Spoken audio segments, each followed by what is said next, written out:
الحمد لله نحمده ونستعينه ونستغفره ونؤمن به ونتوكل عليه ونعوذ بالله من شرور أنفسنا ومن سيئات أعمالنا من يهده الله فلا مضل له ومن يضلله فلا هادي له ونشهد أن لا إله إلا الله وحده لا شريك له ونشهد أن سيدنا ومولانا محمدًا عبده ورسوله صلى الله عليه وسلم. أعوذ بالله من الشيطان الرجيم. بسم الله الرحمن الرحيم.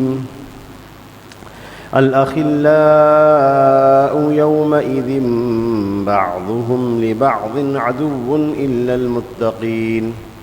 وقال رسول الله صلى الله عليه وسلم: للصائم فرحتان، فرحة حين يفطر وفرحة حين يلقى ربه، أو كما قال عليه السلام.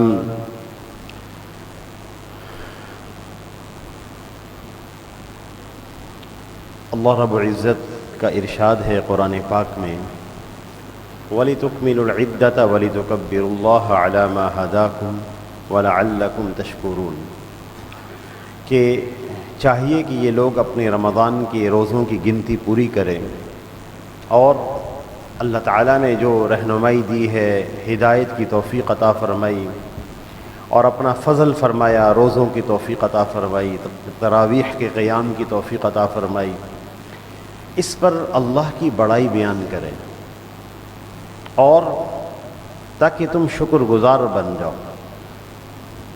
اس لیے علماء فرماتے ہیں کہ کسی بھی عبادت کی جب تکمیل ہو جائے تو دو طرح کے جذبے دلوں میں ہونے چاہیے۔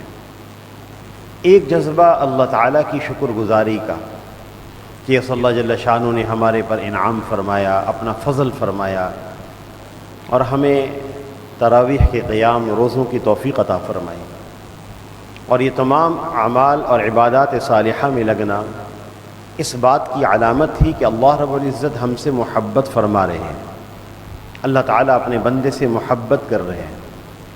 یا ایھا الذین آمنوا من یرتد منکم عن دینی، اے ایمان والو، خدا نخواستہ تم میں سے اگر کوئی شخص ایمان سے پھر جائے، فسوف یأتی اللہ بقوم یحبہم ویحبونہ، اللہ تعالیٰ ایسی قوم لے کر آئیں گے جن سے اللہ محبت کرتے ہوں گے اور وہ بھی اللہ سے محبت کرتے ہوں گے۔ اللہ تعالیٰ نے اپنی محبت کو مقدم کیا، اس لیے مفسرین کرام فرماتے ہیں نیک اعمال کی توفیق کا ملنا اللہ تعالیٰ کی طرف سے محبت کی علامت ہوتی ہے، اللہ تعالیٰ کی طرف سے فضل فرمائے جانے کی اور رحمت فرمائے جانے کی علامت ہوتی ہے۔ اس پر بندہ اپنے رب کا شکر گزار بنے، نعمتوں کا شکر ادا کرے،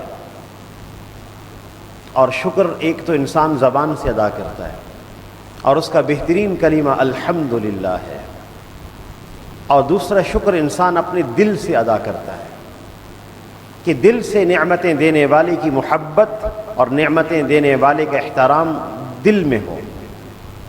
اسے کہتے ہیں احترام منعم اور محبت منعم، نعمتیں دینے والے کا احترام اور نعمتیں دینے والے سے محبت، یہ دل کا شکر ہے۔ اور دوسری جگہ اللہ جل شانہ نے شکر ادا کرنے کا طریقہ بتایا، وَأَمَّا بِنِعْمَةِ رَبِّكَ فَحَدِّثْ، کہ اللہ تعالیٰ نے جو تمہیں نعمتیں دی ہیں اس کو بیان کرو۔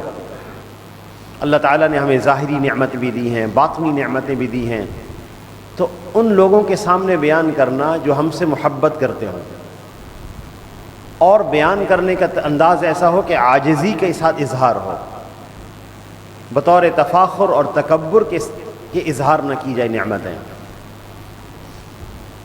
وَأَمَّا بِنِعْمَةِ رَبِّكَ فَحَدِّثْ، لہذا یہ بہت بڑی عبادت ہے کہ بندہ اپنے چاہنے والوں کے سامنے اللہ کی دی ہوئی نعمتوں کا اظہار کرے۔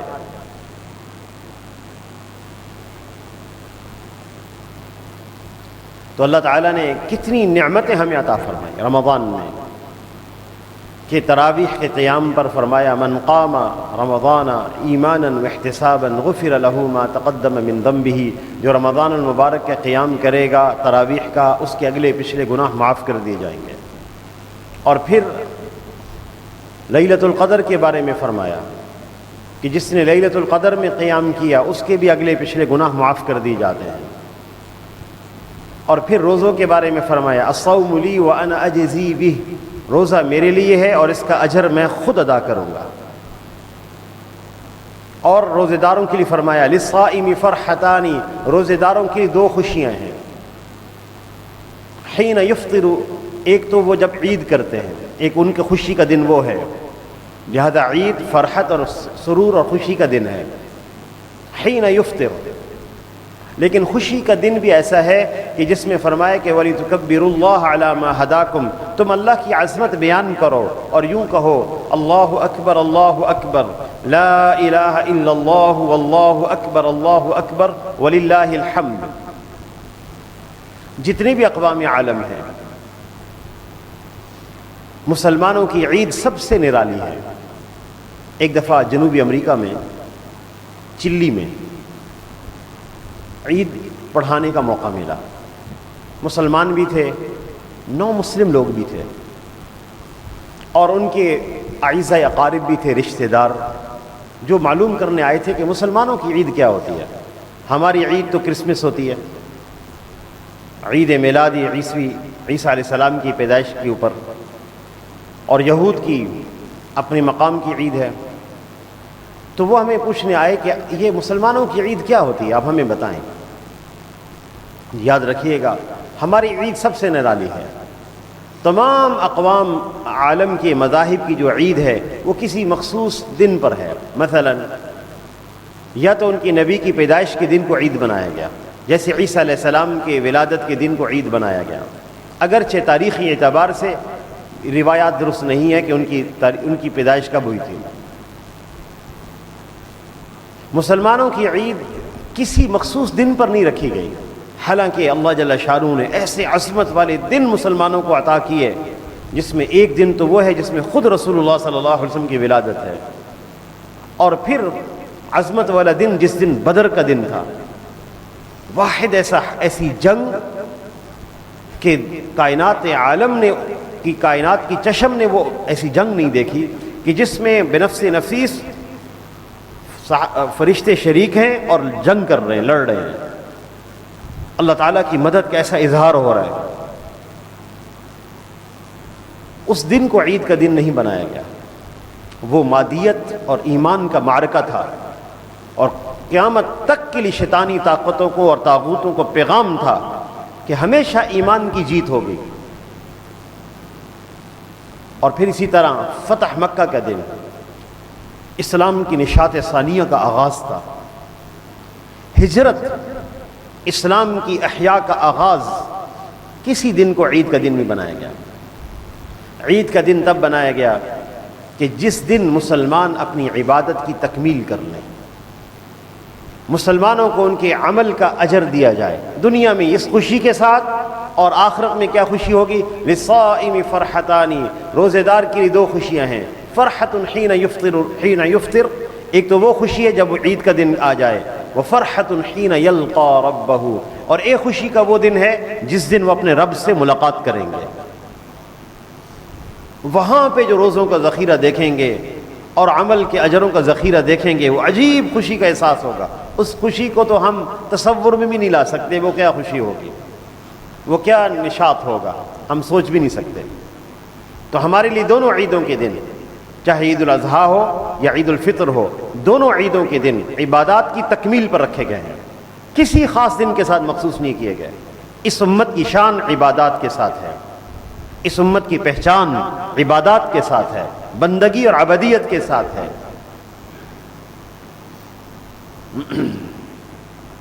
اس عید کے تقاضے ہیں، اللہ جل شانہ نے دن ایسا رکھا ہے جس میں مسلمان باہم آپس میں مل کر خوشی کا اظہار بھی کرتے ہیں۔ حضرات صحابہ کرام رضی اللہ عنہم اجمعین سے یہ بات منقول ہے کہ جب وہ عید کے دن آپس میں ملتے تھے تو یوں کہتے تھے، تقبل اللہ منا ومنک اللہ تعالی ہمارے اور آپ کے نیک اعمال قبول فرما لیں. یوں دعا دیتے تھے ملاقات کے وقت.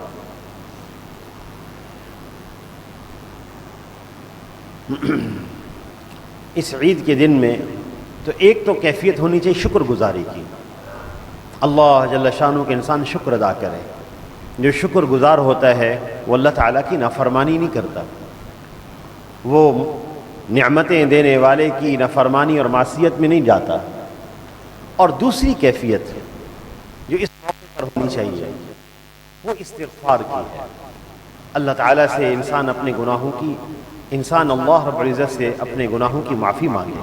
یہ کسی بھی عبادت کی تکمیل پر دو جذبے ہونے چاہیے کہ جو کمی ہماری رہ گئی رمضان میں اللہ جل شانہ اسے معاف کر دے. عید والے دن کے بارے میں حدیث میں آتا ہے کہ آپ صلی اللہ علیہ وسلم کے ارشاد ہے جب لوگ عید کی نماز پڑھنے کے لیے گھروں سے نکل کر مسجد اور عیدگاہ کی طرف آ رہے ہوتے ہیں باہا بہم الملائکہ، اللہ تعالیٰ تمام فرشتوں پہ فخر فرماتے ہیں اور انہی سے پوچھتے ہیں اچھا یہ بتاؤ جب مزدور اپنی مزدوری پوری کر دے، محنت پوری کر دے تو کیا کرنا چاہیے؟ فرشتے کہتے ہیں کہ اجیر کو، مزدور کو اس کی مزدوری دے دینی چاہیے.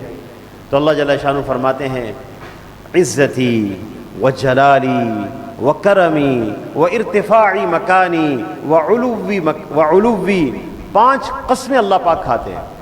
مجھے میری عزت کی قسم، میرے جلال کی قسم، ارتفاع مکان کی قسم، علو شان کی قسم،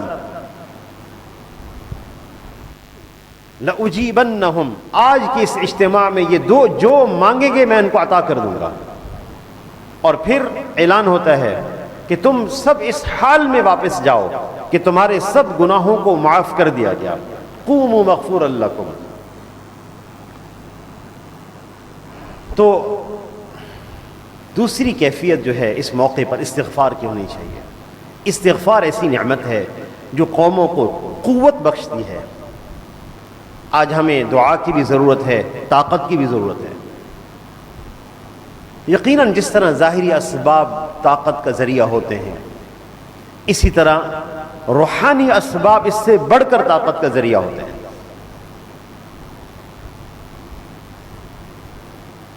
ظالم لوگ ایسے مواقع پر مسلمانوں کا خون بہاتے ہیں اور ظلم کرتے ہیں.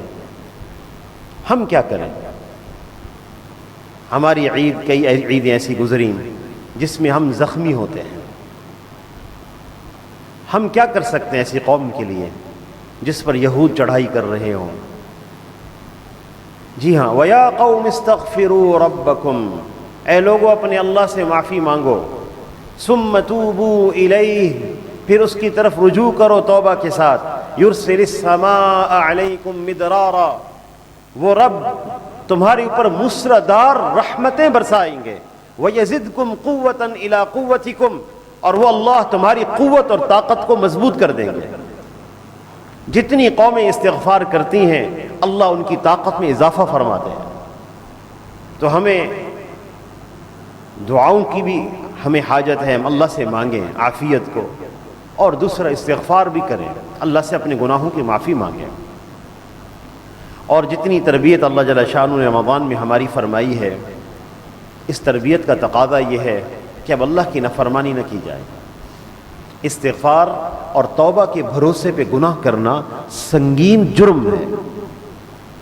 آدمی کہتا ہے کہ میں نے کل گناہ کیا تھا، استغفار کر لیا تھا، آج پھر کر لیتے ہیں، پھر استغفار کر لیں گے. پہلے بھی تو گناہ کیے ہیں نا، اس پر استغفار کر لیا ہے تو پھر کر لیں گے. استغفار یعنی اور توبہ کے بھروسے پہ گناہ کرنا سنگین جرم ہے، کیونکہ یہ انسان نہیں جانتا کہ اس کی توبہ کا وقت آئے گا کہ نہیں آئے گا، کہ اس سے پہلے اللہ کے سامنے حاضری ہو جائے. اور دوسرا، جب شیطان کو انسان اپنے پاس آنے کا راستہ دے دیتا ہے کہ آ جاؤ میں گناہ کے لیے تیار ہوں، تو پھر شیطان کس طرح آتا ہے؟ بندہ سمجھتا ہے کہ میں توبہ کر لوں گا گناہ کر کے، لَأَحْتَنِكَنَّ ذُرِّيَّتَهُ إِلَّا قَلِيلًا، میں تیری ذریت کو، اللہ جل شانہ سے کہہ رہا ہے، ایسی ان کے منہ پر لگامیں ڈالوں گا جیسے گھوڑے کو لگام ڈالی جاتی ہے، اور قابو میں رکھوں گا اپنے. اور پھر جب انسان اجازت دے دیتا ہے شیطان کو کہ آ جائے میرے پاس اور میں کر لوں گناہ، تو وہ اکیلا نہیں آتا. وَاسْتَفْزِزْ مَنِ اسْتَطَعْتَ مِنْهُمْ بِصَوْتِكَ وَأَجْلِبْ عَلَيْهِمْ بِخَيْلِكَ وَرَجِلِكَ وَشَارِكْهُمْ فِي الْأَمْوَالِ وَالْأَوْلَادِ. پھر وہ اپنے پیادے گھڑ سواروں سمیت آتا ہے، وہ پوری جماعتیں آتی ہیں. ایک تو وہ خود ہوتے ہیں اور دوسرے شریر انسان ساتھ ہوتے ہیں. اس انسان کو گناہوں کی راہ مل جاتی ہے، اس کو ایسے لوگ ملتے ہیں جس کی وجہ سے گناہ آسان ہو جاتے ہیں، نافرمانی کی راہ ہی مل جاتی ہے. اس لیے توبہ کے بھروسے پہ گناہ نہیں کیا جاتا، سنگین جرم ہے. اللہ نے تربیت فرمائی، دین پر استقامت عطا فرمائی، اعمال صالحہ کی توفیق عطا فرمائی. پورے رمضان میں اس کا تقاضا یہ ہے کہ ہم صبر سے کام لیں، اللہ پاک کی مدد شامل حال ہو جائے گی. اور پھر اس عید کے دن کا ایک تقاضا اور بھی ہے، باہم آپس کی رنجشیں بھلائی جائیں، ملاقات کی جائے، اپنے رشتہ داروں سے ملا جائے، صلہ رحمی کی غرض سے. اللہ تعالی ہمیں آپس کی ملاقاتوں میں، آپس کی محبتوں میں اپنی رضا نصیب فرمائے. بہت بڑی نعمت ہے اللہ کے لیے ملنا. مجھے اپنے لیے نہیں ملنا، اللہ کے لیے ملنا ہے. یہ کیا نعمت ہے جب انسان اس بنیاد پر آ جائے کہ مجھے اللہ کے لیے ملنا ہے. تو پھر جس سے رنجش ہے، جس سے ناراضگی ہے اور جس سے طبیعت نہیں چاہتی، بندہ اللہ کے لیے جب ملنے پر آئے تو ملاقات کرتا ہے. اب ابو ادریس خولانی رحمہ اللہ کہتے ہیں کہ میں جامع مسجد دمشق آیا، میں نے وہ ایک نوجوان دیکھا، سفید چمکدار ان کے دانت ہیں، خوبصورت، بڑے مجمع ان کے پاس جمع ہے، جو وہ کہتے ہیں لوگ ان کی بات مانتے ہیں. میں نے پوچھا یہ کون ہے؟ لوگوں نے بتایا کہ یہ سیدنا معاذ بن جبل ہیں رضی اللہ عنہ، رسول اللہ صلی اللہ علیہ وسلم کے صحابی. لوگ بہت زیادہ تھے، ملاقات ہو نہیں سکی. تو میں نے کہا میں کل آؤں گا مسجد میں، جلدی آؤں گا، تو سب سے پہلے مسجد میں آ جاؤں گا، تو جب یہ داخل ہوں گے تو میں ان سے مصافحہ کر لوں گا. تو میں جلدی مسجد میں آیا، دیکھا تو یہ پہلے سے مسجد میں موجود تھے اور نماز پڑھ رہے تھے. میں انتظار میں بیٹھ گیا. جب نماز سے فارغ ہو گئے تو میں ان کے سامنے کی طرف سے آیا، میں نے ان کو سلام کیا اور میں نے کہا واللہ انی لاحبک فی اللہ، خدا کی قسم میں آپ سے اللہ کے لیے محبت کرتا ہوں. تو مسکرا کے کہنے لگے اللہ، کیا اللہ کی قسم تم مجھ سے اس لیے محبت کرتے ہو؟ میں نے کہا اللہ کی قسم آپ سے اللہ ہی کے لیے محبت ہے. پھر انہوں نے پوچھا اللہ، کیا اللہ کی قسم تمہیں مجھ سے محبت اللہ کے لیے ہے؟ میں نے کہا جی ہاں اللہ کے لیے ہے. انہوں نے تیسری دفعہ پوچھا اللہ، کیا یہ محبت مجھ سے اللہ کے لیے ہے اللہ کی قسم؟ میں نے کہا جی ہاں اللہ کے لیے ہے. فرمایا پھر ابشر. کہنے لگے پہلے تو انہوں نے مجھے چادر کے 2 پلو جو میرے تھے پکڑ کے میرے قریب کیا، موانست ہو جائے. پھر کہنے لگے ابشر، خوشخبری سن لے، انی سمعت رسول اللہ صلی اللہ علیہ وسلم، میں نے حضور صلی اللہ علیہ وسلم سے سنا ہے، یقول اللہ تبارک و تعالی، حدیث قدسی ہے، اللہ تعالیٰ فرماتے ہیں وجبت محبتی، میری محبت واجب ہے ان لوگوں کے لیے، للمتحابین فیّا، جن کی محبت باہم آپس میں اللہ کے لیے ہے، وللمتزاورین فیّا، جن کی آپس کی ملاقات صرف اللہ کو راضی کرنے کے لیے ہے، وللمتبادلین فیّا، اور جن کا آپس کا تعاون صرف اللہ کو راضی کرنے کے لیے ہے. تو جناب اگر اللہ کو راضی کرنا ہے تو بھائی سے اگر ناراضگی ہے وہ اس کی ناراضگی کا کیا کریں؟ جو رب ہمیں انعام دے گا، میں نے اس کی ناراضگی کا کیا کرنا؟ وجبت محبتی، میری محبت واجب ہے ان لوگوں کے لیے. اللہ مجھے اپنا محبوب بنا لیں گے، مجھے کیا حاجت ہے کہ میں کسی کی رنجش کی پرواہ کروں؟ فلاں ناراض ہے، بہن ناراض ہے، بھائی ناراض ہے، یہ ناراضگیاں طبیعت کی نچاقیاں، طبیعت کے اختلاف کے ساتھ ساتھ چلیں گی، نظام زندگی ہے. لیکن ہمیں ملنا ہے، ملاقات کرنی ہے، یہ وقت ہے صلہ رحمی کا. پھر آپ صلی اللہ علیہ وسلم نے کتنے راستے بتائے آپس میں محبت پیدا کرنے کے، اور ہمارے نبی صلی اللہ علیہ وسلم کا ہر ارشاد حق اور سچ ہے. عید کے موقع پر تحائف کا تبادلہ ہوتا ہے، ہم نیت کریں ہدیہ دینے کی، تہادوا تحابوا، تم ہدیہ دیا کرو آپس میں ایک دوسرے کو، اس سے محبت بڑھتی ہے۔ فَإِنَّ الْهَدِيَّةَ تُذْهِبُ الْوَحْرَ، یہ جو ہدیہ ہے، تحفہ، یہ دل کے اندر کے کینے کو ختم کر دیتا ہے۔ ہم صرف یہ مٹھائی، یہ کیک، یہ پھل، یہ سامان، یہ کپڑے، یہ عیدی اس لیے دیں کہ میرے نبی کا ارشاد ہے کہ تحفہ دیا جائے تو دل سے کینہ ختم ہو جاتا ہے، میں اس لیے تحفہ دے رہا ہوں، پھر اس کے اثرات دیکھیں۔ اور آپ صلی اللہ علیہ وسلم کا یہ بھی ارشاد ہے، تصافحوا، مصافحہ کرو، فإنہ یذہب الغل، یہ اندر کا کینہ ختم کر دیتا ہے، مصافحہ کھوٹ ختم کر دیتا ہے۔ آج کل کورونا کے سبب احتیاط ہوتی ہے، اور پھر اندر کے کینے اگر ہم ختم نہ کریں، اندر کی ناراضگیاں ہم ختم نہ کریں، کینہ کہتے ہیں اندر کی دشمنی۔ ایک ہوتی طبعی رنجش، کسی نے تکلیف پہنچائی، دل میں دکھ ہوتا ہے، یہ تو فطرتی بات ہے۔ ایک کینہ ہوتا ہے، میٹھا غصہ، انتقام لینا، موقع ملے تو نقصان پہنچانا، دوسرے کو نقصان پہنچے تو خوشی ہونا، کینہ۔ اگر یہ طبیعتوں میں پیدا ہو جائے، اللہ ہماری حفاظت کرے، اللہ ہماری حفاظت کرے۔ آپ صلی اللہ علیہ وسلم کے ارشاد ہے، تفتح ابواب الجنت یوم الاثنین و یوم الخمیس، جنت کے دروازے ہر پیر اور جمعرات کو کھولے جاتے ہیں۔ یغفر اللہ لعبد لا یشرک باللہ شیئا، ہر اس بندے کی مغفرت کر دی جاتی ہے جو اللہ کے ساتھ شرک نہیں کرتا۔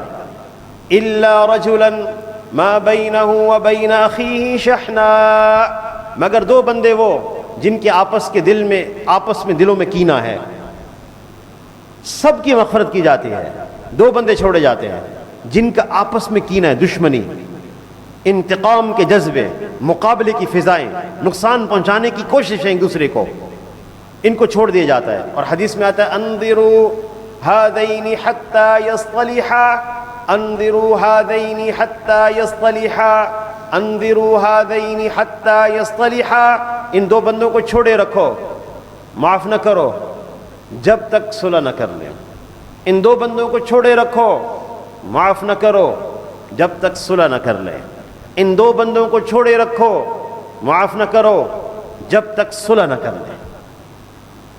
کتنے بڑے نقصان کی بات ہے اگر باہم آپس میں ہم اس طرح کا کینہ رکھ لیں، اور وہ بھی بھائیوں سے اور بہنوں سے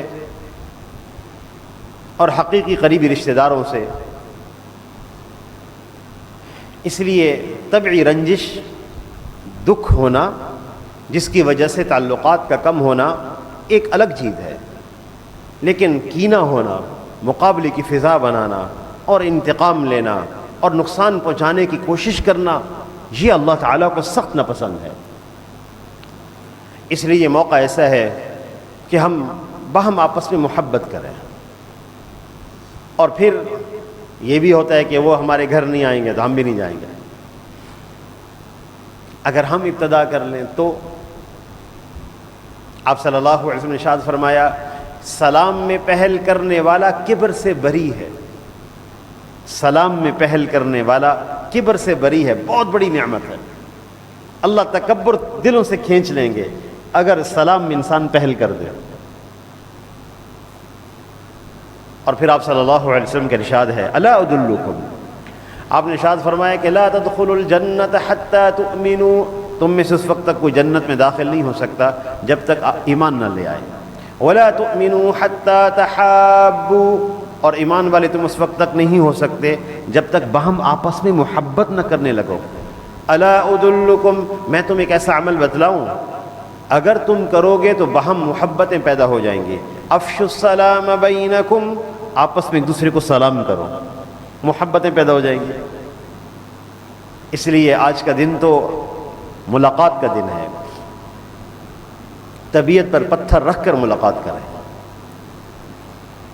دل نہ چاہ رہا ہو پھر بھی مل لیں، اور اللہ کی رضا کے لیے ملاقات ہو جائے، انشاءاللہ اس کے اثرات ظاہر ہوں گے محبتوں کی صورت میں۔ آپ صلی اللہ، قرآن پاک میں بھی آتا ہے، ادفع باللتی ہی احسن، جو تمہارے ساتھ برا کرے تم اس کے ساتھ اچھا کر دو، فَإِذَا الَّذِي بَيْنَكَ وَبَيْنَهُ عَدَاوَةٌ کأنہ ولی حمیم، جو تمہارے اور ان کے درمیان دشمنی ہوگی اللہ اس کو دلی دوستی میں بدل دیں گے۔ دل اللہ کے ہاتھ میں ہے، اور فضائل سامنے ہو، طبیعت پر بوجھ ہوتا ہے صلہ رحمی کرنا، بہت مشکل چیز ہے، کیونکہ اس کے مقابلے میں کبھی بھی خیر کی امید نہیں ہوتی، اور بندہ اسی وجہ سے صلہ رحمی سے باز آ جاتا ہے۔ حالانکہ علماء فرماتے ہیں کہ ہمیشہ صلہ رحمی اس نیت سے کی جائے کہ اس کا اجر صرف ہم نے اللہ سے لینا ہے، بندوں سے نہیں لینا،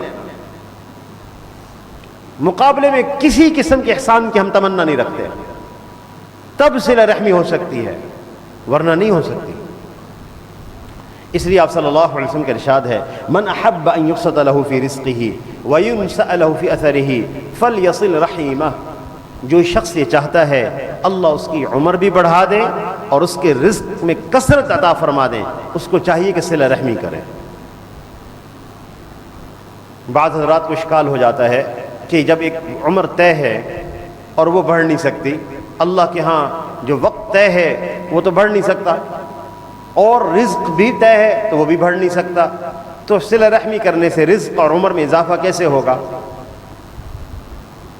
تو محدثین نے شرح میں وہی جواب لکھ دیا ہے کہ اصل میں اس کی تقدیر میں یہ بات لکھی ہوئی تھی کہ یہ صلہ رحمی کرے گا جس کے نتیجے میں اللہ اس کی عمر بھی بڑھا دیں گے اور رزق بھی بڑھا دیں گے۔